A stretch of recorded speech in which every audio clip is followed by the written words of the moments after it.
cristã, nós vivemos uma espécie de já, mas ainda não. Nós já somos chamados de santos nas Escrituras, mas ainda nós sabemos que o pecado faz parte da nossa vida. Então, como dizer que nós já somos santos, como a palavra diz, Paulo, em vários momentos, pede para Timóteo, Tito, agradecer ou então orar pelos santos, mas se o pecado ainda está em nós. Ou então, em outros momentos, nós sabemos que já temos a vida eterna, mas ainda passamos por dores, passamos por sofrimento, por doenças. E nós perguntamos como essas coisas ainda estão conosco. A Bíblia fala que nós já temos vida eterna se cremos em Cristo, mas ainda não desfrutamos completamente desta vida eterna. Ou então nós sabemos, como a Bíblia fala, que Cristo habita em nossos corações, mas Ele ainda não habita plenamente, corporalmente conosco, como um dia Ele vai habitar. Ele já está conosco, mas ainda não completamente como Ele estará quando a Nova Jerusalém, novos céus e nova terra forem instalados. Então nós vivemos entre duas grandes questões. Uma, já temos vida eterna, já somos chamados de santos, Cristo já está unido conosco, mas ainda não estamos completamente livres do pecado, ainda passamos por lutas nessa vida e um dia Cristo então estará plenamente conosco. Nós vivemos entre esses dois grandes momentos da história. E o nosso texto nessa manhã vai nos ajudar a entender como viver entre esses dois momentos da história, principalmente na nossa luta pelo pecado. O nosso texto dessa manhã vai nos mostrar que nós já estamos livres do pecado no sentido de que ele não domina sobre nós, mas ainda nós precisamos lutar contra o pecado, e o que vai ficar mais claro ainda no próximo sermão, onde nós vamos ver que o pecado ainda é algo que precisa ser combatido vorazmente, combatido com todas as nossas forças. Mas hoje nós entenderemos como viver entre esses dois momentos. O momento em que já nos tornamos santos, mas o momento em que ainda o pecado faz parte de nossas vidas, e até o momento em que ele nunca mais fará parte da existência humana e nem da criação de Deus. Vamos ler então o texto que nós estudaremos nesta manhã. Que diremos, pois? Paulo pergunta. Permaneceremos no pecado para que seja a graça mais abundante? De modo nenhum. Como viveremos ainda no pecado, nós os que para ele morremos? Ou porventura ignorais que todos nós que fomos batizados em Cristo Jesus, fomos batizados na sua morte? Fomos, pois, sepultados com ele na morte pelo batismo, para que como Cristo foi ressuscitado dentre os mortos pela glória do Pai, assim também andemos nós em novidade de vida. Porque se fomos unidos com ele na semelhança da sua morte, certamente o seremos também na semelhança da sua ressurreição. Sabendo isto, que foi crucificado com ele o nosso velho homem, para que o corpo do pecado seja destruído, e não sirvamos o pecado como escravos, porquanto quem morreu está justificado do pecado. Ora, se já morremos com Cristo, cremos que também com ele viveremos, sabedores de que, havendo Cristo ressuscitado dentre os mortos, já não morre. A morte já não tem domínio sobre ele, pois quanto a ter morrido, de uma vez para sempre morreu para o pecado, mas quanto a viver, vive para Deus. Assim também vós considerai-vos mortos para o pecado, mas vivos para Deus em Cristo Jesus. Até aqui a palavra. Vamos orar? Senhor Deus, ilumine nossos corações, ó Pai, pela sua palavra, para que experimentemos a sua boa e preciosa vontade, para que assim, ó Pai, a nossa vida possa ser vivida, possamos caminhar diante do Senhor aos seus olhos como pessoas que buscam a santidade, pessoas que lutam contra o mal, pessoas que batalham contra o pecado. Esta é a nossa oração, pedindo o auxílio do Teu Santo Espírito para compreendermos a sua vontade sobre nós. Essa é a nossa oração no nome santo de Cristo. Amém.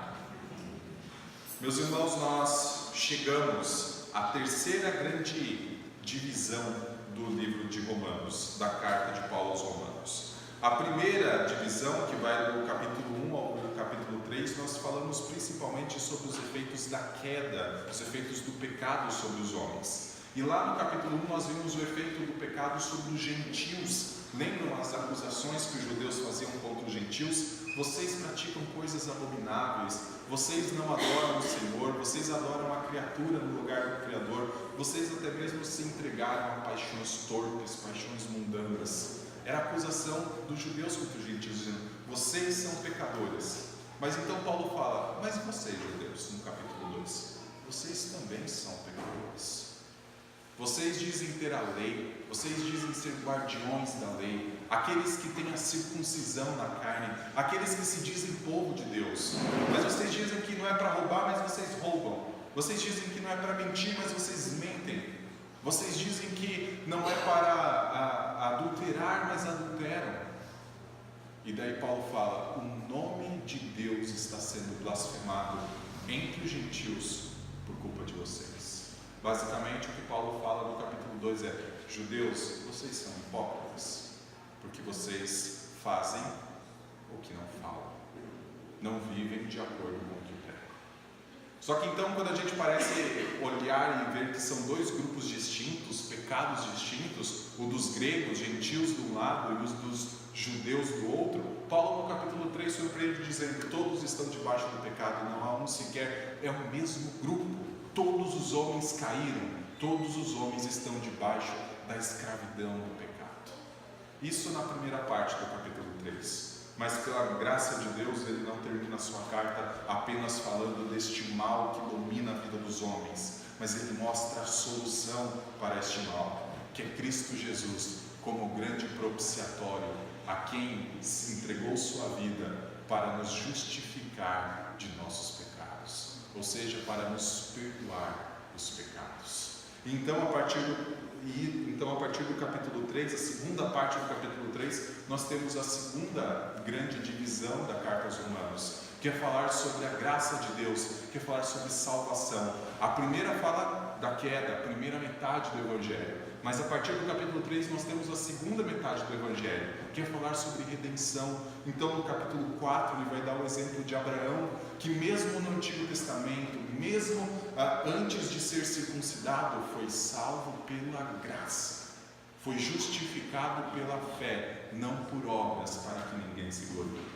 Então no capítulo 5, como nós estudamos 2 sermões atrás, nós vemos que nós já estamos em paz com Deus. Por meio da obra de Cristo, os que são cristãos, os que confessam Cristo como Salvador, já estão reconciliados com Deus e desfrutam dessa paz. E ele vai dizer então no final do capítulo 5 o motivo disso. E o motivo é: se nós caímos em Adão, se nós estávamos sob o domínio do pecado em Adão, por conta do segundo Adão, que é Cristo, nós estamos livres do domínio do pecado.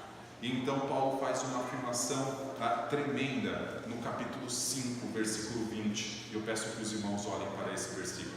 Capítulo 5, versículo 20. Ele fala assim: sobreveio a lei para que avultasse a ofensa, mas onde abundou o pecado, superabundou a graça. E essa afirmação de Paulo, ela pode até mesmo gerar dúvidas, porque pode parecer que dá licença para o pecado, já que se aumenta o pecado, se aumenta a graça também, então não seria melhor viver pecando para experimentar mais da graça de Deus? Poderia surgir isso na mente daqueles que ouviam isso. Sobreveio a lei para que avultasse a ofensa, mas onde abundou, onde foram muitos os pecados, superabundou a graça. As pessoas poderiam dizer, como muitos tentam viver dessa forma, dizendo: então eu posso pecar, já que a graça de Deus vai cobrir os meus pecados. Só que o que nós vamos ver no texto de hoje é um não para isso. Olha o que Paulo fala no versículo 1 do capítulo 6. Que diremos, pois? Permaneceremos no pecado para que seja a graça mais abundante? E a resposta no versículo 2 é: de modo nenhum. Meus irmãos, a desculpa de que a salvação é pela graça e não pelas obras, a salvação é que a desculpa de que tudo é pela graça de Deus, ou seja, pelo favor de Deus que Ele nos salva, não pode dar lugar para nós vivermos pecando. Por isso, quando alguém pode falar, então é melhor viver dessa forma, permanecer no pecado para que a graça seja mais abundante, Paulo fala, de modo nenhum. E a conclusão dele, eu já vou até antecipar, peço para os irmãos olharem para o versículo 11, ele fala assim: assim também vós considerai-vos mortos para o pecado, mas vivos para Deus em Cristo Jesus. Continuaremos pecando? Não. Por quê? Porque estamos vivos para Deus em Cristo Jesus. E nessa manhã eu quero propor aos irmãos 3 formas, 3 pensamentos que nós temos que ter para lutarmos contra o pecado. O primeiro pensamento está no versículo 2 até o versículo 4, que diz que nós devemos considerar como desassociados do pecado. Nós não estamos mais unidos ao pecado, nós estamos apartados pela obra de Cristo do pecado. Olha o que diz o versículo 2: depois de responder de maneira enfática que nós não podemos continuar andando no pecado, continuaremos no pecado, Paulo fala, de modo nenhum. O que ele fala? Como viveremos ainda no pecado, nós que para ele morremos? É uma pergunta retórica, é uma pergunta assim: não é possível viver para o pecado se nós morremos para ele. Meus irmãos, a ideia aqui é de uma ruptura muito grande.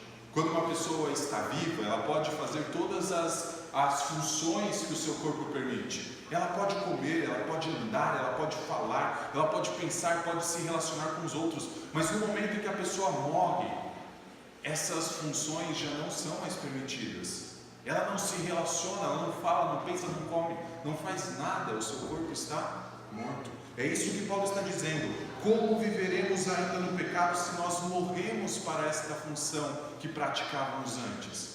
Como continuaremos se pela obra de Cristo nós somos considerados mortos para o pecado? Há uma desunião aqui.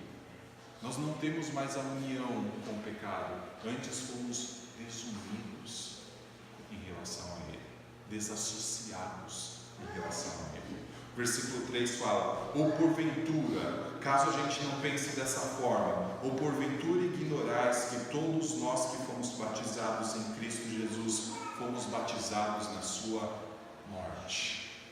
Quando a gente olha para esse termo batizados, geralmente a gente pensa na identificação nossa com Cristo. E tem um sentido muito profundo isso, porque quando Jesus disse para os discípulos irem para todo mundo pregando o Evangelho a toda criatura, no momento em que a criatura se converte, os homens e as mulheres se convertem, o que eles deveriam ser feitos? Batizados em nome do Pai, do Filho e do Espírito Santo. Então uma ideia assim, se converteu, se naquele momento estava desunido, então tem a desunião com o pecado, automaticamente tem a união com Cristo. A pessoa identificada, Cristo coloca o selo dele sobre ela. E Paulo vai dizer daqui a pouco, lá no capítulo 8, que esse selo é o Espírito Santo. Cristo coloca a sua marca na vida da pessoa. No momento em que nós nos desassociamos com o pecado, Cristo se une a nós. Mas essa ideia de batizados com Cristo na sua morte, não tem apenas a ideia de identificados com Cristo, mas tem a ideia também de algo violento. O que Cristo obteve na morte não foi algo natural que a gente consegue perceber apenas com os nossos olhares, mas a Bíblia tem que trazer para nós de que algo que a gente não vê, ou pelo menos parte que a gente não vê, que é o pecado que se gera através da cobiça, ele precisa nos desagarrar disso, com uma atitude até mesmo violenta. A ideia de batizado naquela época é a ideia daquele que morre para o que era antes. Não existe mais relacionamento com o que era antes. E Paulo traduz isso, aliás, o João traduz isso com uma frase dizendo: nós fomos transportados, fomos arrancados do império das trevas e levados para o reino do Filho do amor de Deus. É uma ideia de ser arrancado daquilo que nós éramos antes. O batismo, e não a ideia do batismo como a gente conhece com água, mas a ideia de ser identificado com Cristo na sua morte, é a ideia de nós termos sido arrancados do domínio do pecado. O pecado já não tem mais união conosco, ou nós não deveríamos mais ter união com o pecado. Para as Escrituras, se nós estamos com Cristo, nós não podemos servir a dois senhores. Lembram-se quando ele conversa com um jovem rico? Então o jovem rico ama mais as suas riquezas do que a Cristo, e ele se volta para os seus discípulos e fala: vejam isso, ninguém pode servir a dois senhores, ou se serve a Deus, ou se serve às riquezas, ou se serve a Deus, ou se serve ao pecado. Quando nós olhamos o que Paulo está dizendo, ele está falando assim: vocês não estão mais submissos ao pecado, vocês não são mais escravos, vocês não precisam mais fazer o que o seu antigo Senhor falava. Deus arrancou vocês da escravidão debaixo desse Senhor que era o pecado, e agora vocês estão com uma nova possibilidade. Então não fiquem voltando para esse antigo Senhor, não fiquem voltando para a escravidão sob o pecado, não andem mais sob o pecado, debaixo do pecado. Versículo 4 fala: nós fomos sepultados com Ele na morte pelo batismo, para que como Cristo foi ressuscitado também dentre os mortos pela glória do Pai, assim também andemos nós em novidade de vida. Essa obra violenta é uma obra que exigiu que Cristo fosse crucificado, é uma obra que exigiu que agradasse ao Senhor moer o próprio Filho na cruz. Essa obra para nos arrancar do nosso Senhor não é uma obra de uma negociação dizendo: me dá a pessoa que eu te entrego algo em troca. É a ideia de dar a vida para arrancar a pessoa. É uma ideia de uma guerra que Cristo passou na cruz para que nós fôssemos reconciliados com Deus.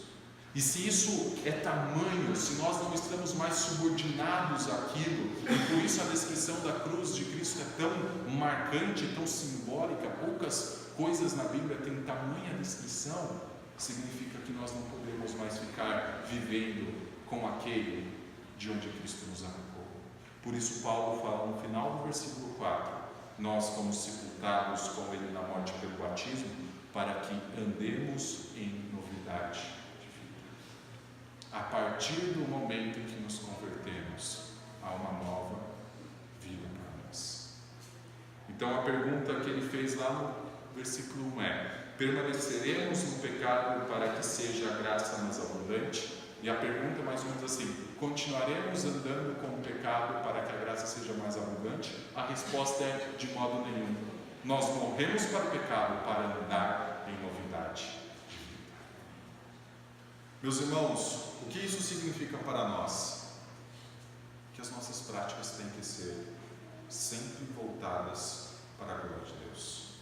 Nós fomos mortos, o nosso velho homem foi morto, para que agora um novo homem vivesse em nosso lugar. Uma nova vida unida com Cristo, uma vida que tem sentimentos diferentes do que tinha outrora, sentimentos que agora visam apenas a glória de Deus, o amor a Deus, o amor ao próximo, e não mais o amor a nós mesmos. O pecado, como Tiago vai dizer, começa com a cobiça. E a cobiça nada mais é que o amor a nós mesmos acima de tudo. Nós fomos desgarrados do pecado, arrancados do reino das trevas e transportados para o reino do Filho do amor de Deus. Primeira coisa então que nós devemos saber para viver a vida entre o já e o ainda não, é que nós não estamos mais obrigados a estar com o pecado. Nós fomos pela obra de Cristo desassociados do pecado. Segunda coisa que nós precisamos ter em mente para vivermos esta batalha que se dá entre esses dois grandes momentos, o momento em que já nos tornamos santos e o momento em que nós seremos completamente purificados, é que nós estamos unidos na morte de Cristo. Se nós fomos desunidos, desassociados ao pecado, agora nós fomos unidos a Cristo pela sua morte. Segundo pensamento que nós temos que ter sempre em mente. O versículo 5 ao versículo 7 diz assim: porque se formos unidos com Ele na semelhança da sua morte, certamente o seremos também na semelhança da sua ressurreição, sabendo isso, que foi crucificado com Ele o nosso velho homem, para que o corpo do pecado seja destruído e não sirvamos o pecado como escravos, porquanto quem morreu está justificado do pecado. E eu já começo pelo final dessa divisão. Porque quem morreu está justificado no pecado. Nós aprendemos ao longo das exposições na parte anterior da Epístola de Romanos que nós somos justificados em Cristo. Nós somos perdoados de nossos pecados em Cristo. E a grande pergunta é: se eu não tenho culpa, se não há mais culpa, ninguém mais me culpa pelos pecados que eu cometi outrora, a grande pergunta é: eu vou continuar pecando?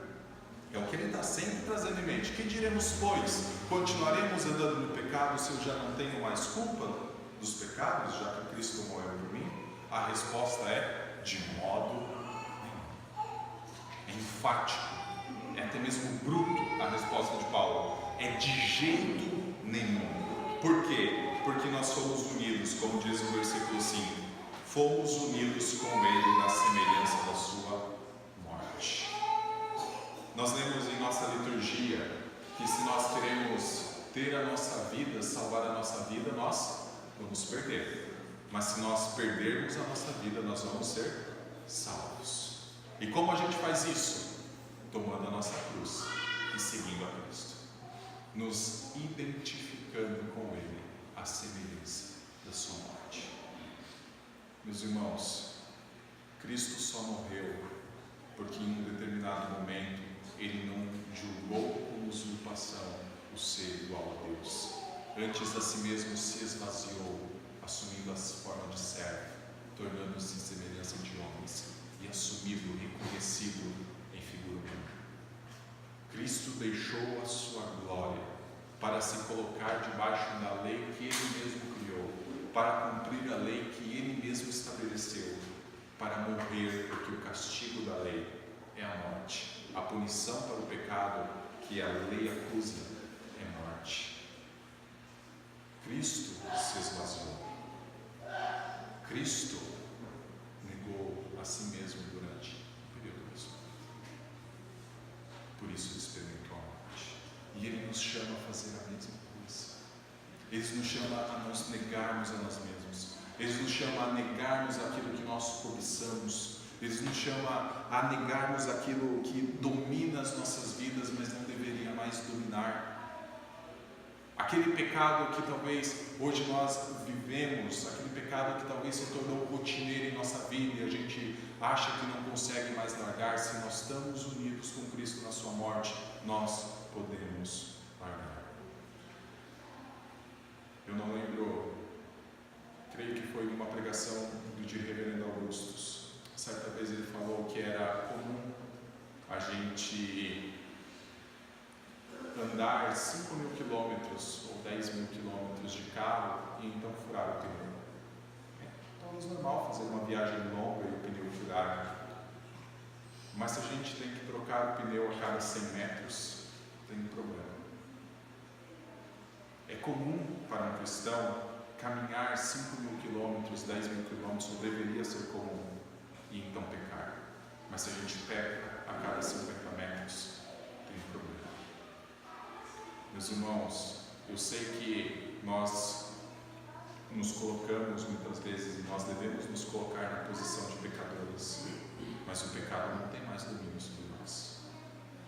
Então, quando nós talvez oramos assim: Senhor, perdoa porque nós pecamos a cada segundo, a cada instante, a cada momento, isso deveria ser mentira. Porque um cristão não peca a cada segundo, a cada momento.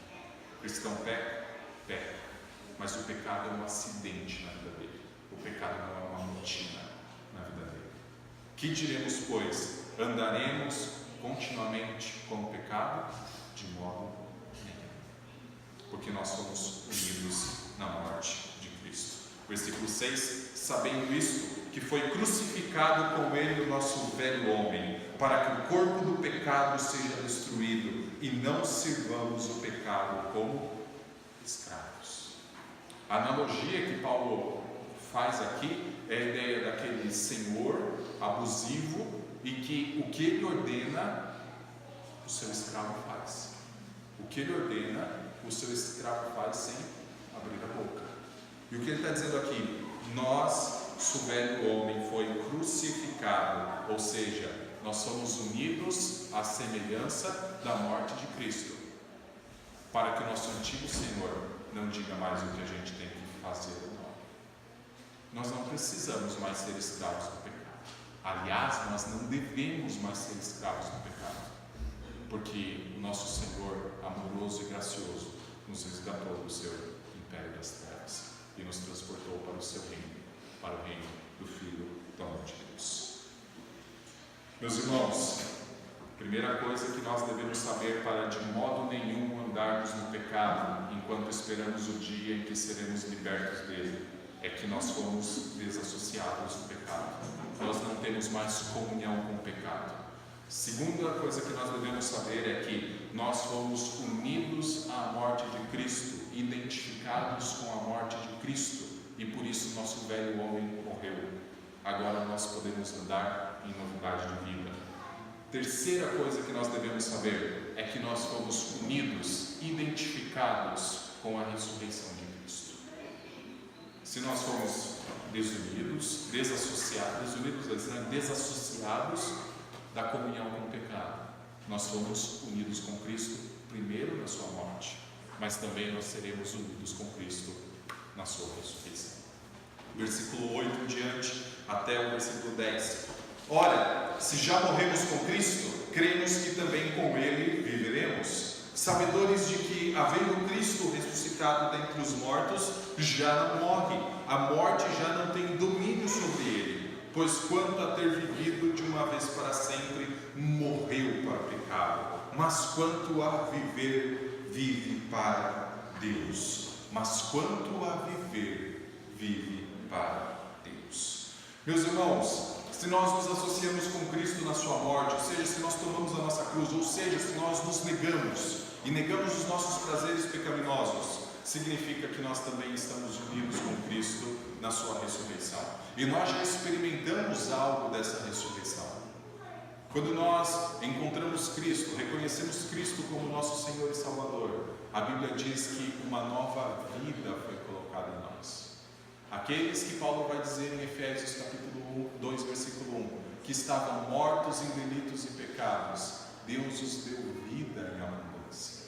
Deus ressuscitou da morte espiritual. Deus deu uma nova vida e uma nova disposição. A partir daquele momento, nós que estamos unidos com Cristo na sua ressurreição, assim como Cristo tem uma nova vida após o terceiro dia que ele estava no sepulcro, após ele ter sido ressuscitado por Deus dentre os mortos, a partir do momento em que nós nos colocamos diante do Senhor, reconhecendo somente Ele como nosso soberano, uma nova vida foi implantada em nós pelo Espírito de Deus.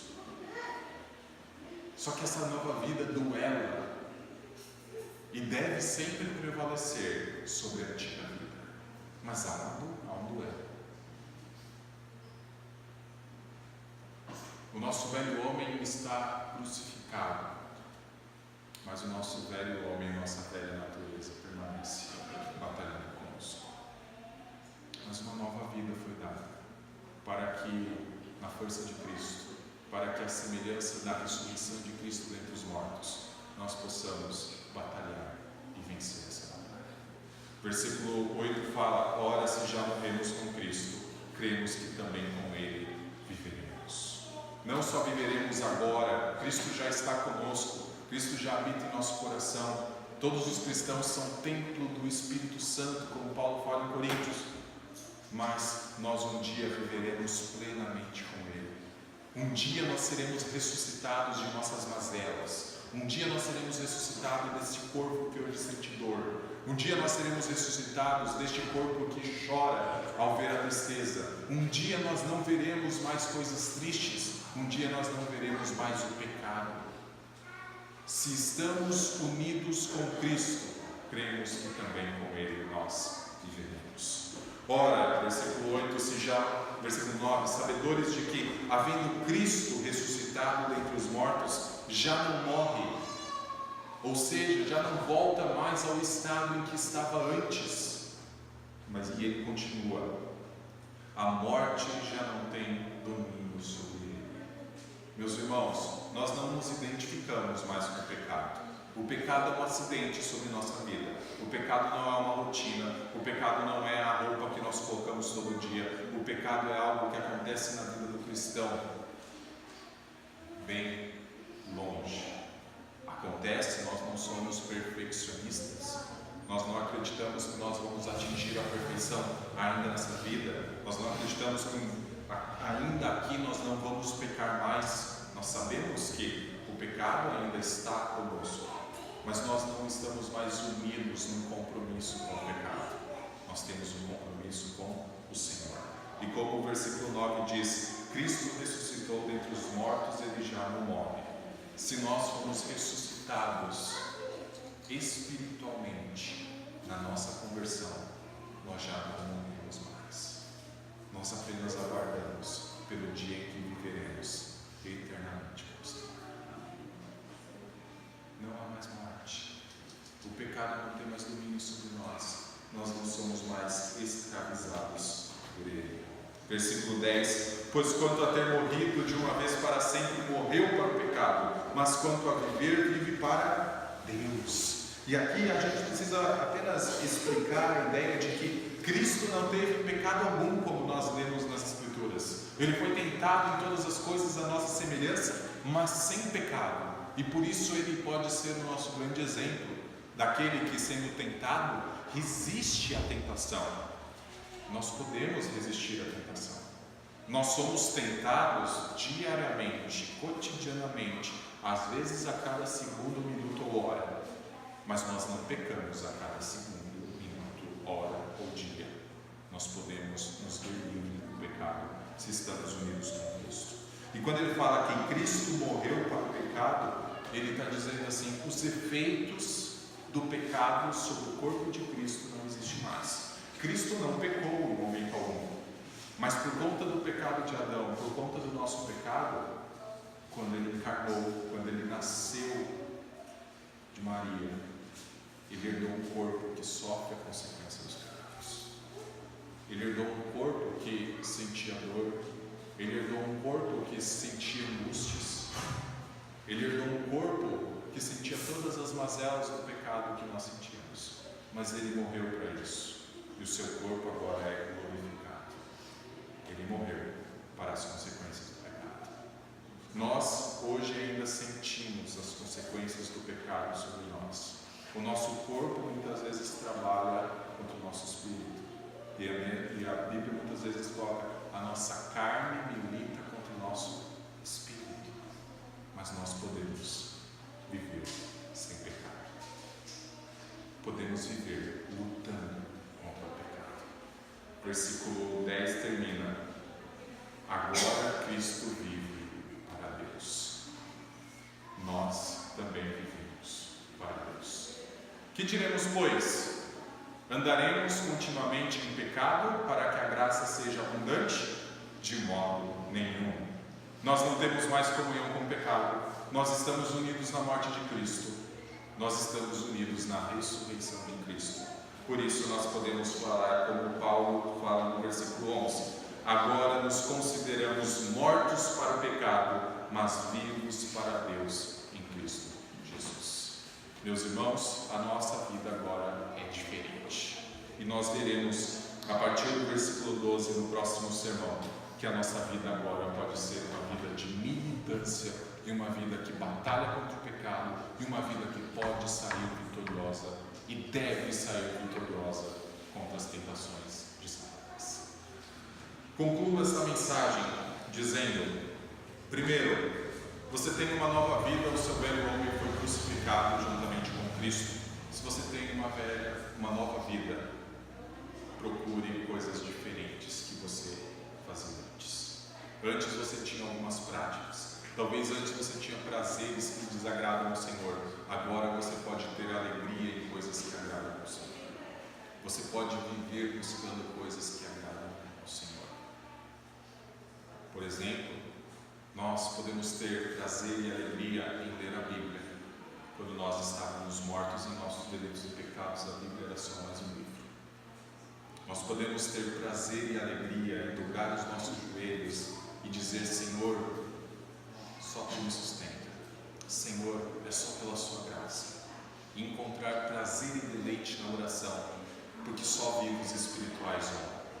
Só pessoas que foram ressuscitadas espiritualmente por Cristo oram verdadeiramente. E nós podemos fazer isso. Novas práticas, novos rumos. Segundo lugar, nós não temos mais culpa dos pecados. Toda a culpa foi cravada naquela cruz sobre Jesus Cristo. Mas nem por isso nós daremos espaço para pecar mais. Não é porque a gente não tem culpa que a gente vai pecar contra aquele que pagou o preço da nossa culpa. Considere a obra de Cristo. Não crucifique Cristo novamente. Isso não é possível. Viva para Cristo, viva para Deus. Evite o pecado. Sabe como se evita o pecado? Pense na rotina do seu dia a dia. E geralmente, quando um pecado de estimação, ele acontece na mesma hora, às vezes no mesmo lugar, às vezes com as mesmas pessoas. Você consegue mapear o seu dia? Você consegue mapear o momento em que você está fora do olhar de todos aqueles que diriam que isso é pecado e você evitar esses lugares? Você consegue mapear o seu dia e olhar que naquele momento, geralmente você vai se deparar com algo que vai ser uma tentação muito forte para você e você não vai resistir e você vai evitar naquele momento estar naquele lugar? Você consegue olhar para as pessoas que estão ao redor de você e ver que quando você está com elas, dá lugar ao pecado, dá lugar talvez à mentira, dá lugar à fofoca e evitar essas pessoas? Ou então você está sendo tentado a ser levado para outras áreas, talvez tentado a se envolver com bebida, talvez tentado a se envolver com drogas, talvez tentado a se envolver com sexo ilícito fora do casamento, e você evitar isso?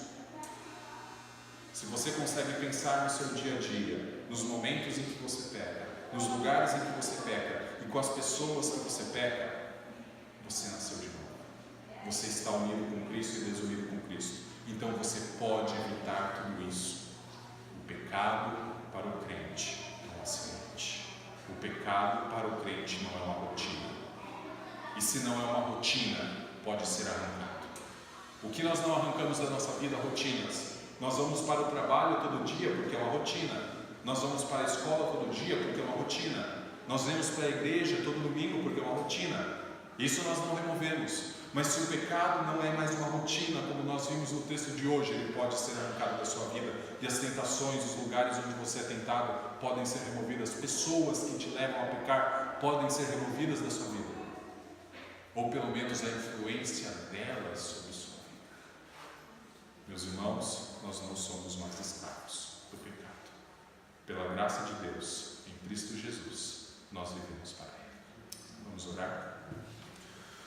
Senhor Deus, nós te louvamos pela sua palavra e te agradecemos porque tu és o Deus conosco e o Deus que está conosco também nos habilita a viver uma vida para si. Senhor, queremos glorificar o seu nome e assim evitar aquilo que o Senhor derramou sangue na cruz, pagou um alto preço para nos livrar disso. Jesus Cristo morreu pelos nossos pecados, segundo as Escrituras, e por isso nós podemos hoje viver livres daquilo que escravizava-nos. Ajuda-nos, ó Pai, a vivermos uma vida de santidade, porque hoje nós podemos viver uma vida de santidade. Ajuda-nos, ó Pai, a glorificar o seu nome, porque hoje nós podemos glorificar o seu nome. Não permita, ó Pai, que voltemos às velhas práticas, mas ajuda-nos, ó Pai, a vivermos uma vida nova, andarmos em novidade de vida e glorificar o seu nome para todos sempre. Esta é a nossa oração, no nome santo de Cristo.